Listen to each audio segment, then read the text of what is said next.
Alam niyo ba na ang pagta-travel ay isa din ito sa pinakamalaking benefits sa ating katawan?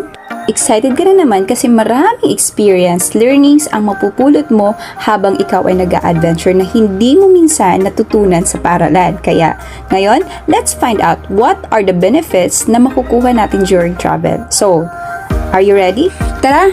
Sama-sama natin tuklasin kung ano ang mga benefits na kukuha natin during travel. Let's find out! Alam niyo ba na may 4 major benefits tayo makukuha habang tayo ay nag-a-adventure o nag-travel? Unang-una ay yung mental and emotional benefits. Bakit? Siyempre, habang nagbabiyahe tayo, dito tayo na-alleviate yung stress, anxiety, and depression, and also nakakapag-boost ng mood natin kasi may makikita tayong mga overlooking na views na which is sometimes lang natin makita. And also, siyempre, nakakapag-increase din ito ng ating creativity kasi may mga times talaga tayo na biglang first time nating maka-encounter ng ganitong problema habang tayo ay nasa adventure. So, doon pa lang matitest na natin kung paano tayo magiging creative dyan. Kung paano tayo makakasurvive, kumbaga.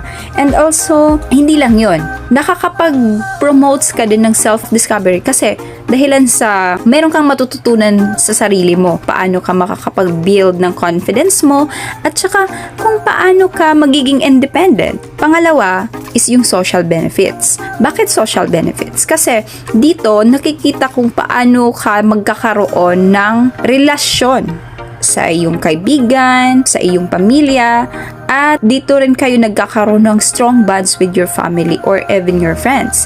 At saka minsan, dito rin natin nakikita kung paano tayo magkakaroon ng panibagong connection sa iba't ibang tao na namimit lang natin ngayon-ngayon lang or within during the travel. At syempre, dahil din sa pagta-travel, since nasa social benefits tayo, nakakapag-improve din sa'yo kung paano ka pakipag-socialize, empathetic mo habang ikaw ay nagta-travel.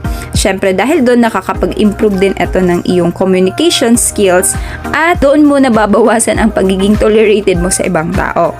Pangatlo naman is yung physical health benefits. Syempre, nakakapag-increase ito ng iyong physical activity dahil ang pagta-travel ay palaging may kasamang paglalakad, hiking, exploring sa panibagong mga lugar na kung saan dito matitest ang iyong physical activity levels. And also, nakakapag-promote din ito ng heart health, syempre. Kasi dito mo nakikita yung nababawasan yung mga lower cholesterol mo, nakakapag-improve ng mga glucose levels mo, at saka nakakapagpaganda din ng iyong cardiovascular health. Pangatlo is yung nakakapag-boost ng immune system. Dito kasi, dito ka nasisiyahan, nakakapag-reduce din ito ng mga na-exercise ka na, at pangalawa, parang gumagaan din yung katawan mo, kaya nakakapag-improve siya ng immune system mo. And last but not the least, your personal development and life skills. Ito din, nakakapagpataas din ito ng real world skills mo. Bakit? Kasi dito mo na-adapt ang mga bagong sitwasyon na minsan dito rin nabibuild yung panibagong skill set mo. At syempre, dito din nakakapagpalawak ng iyong pananaw sa buhay.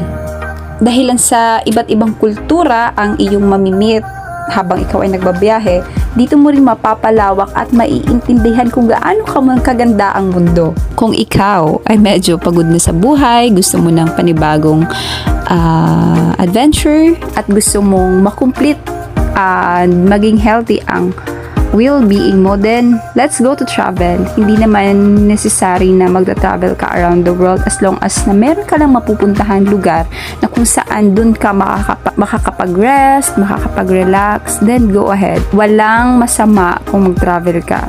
Another adventure, another learnings, and another new experience kang matututunan, at the same time, makakapagbigay pa ng kagandahan sa iyong katawan, lalo na sa health mo.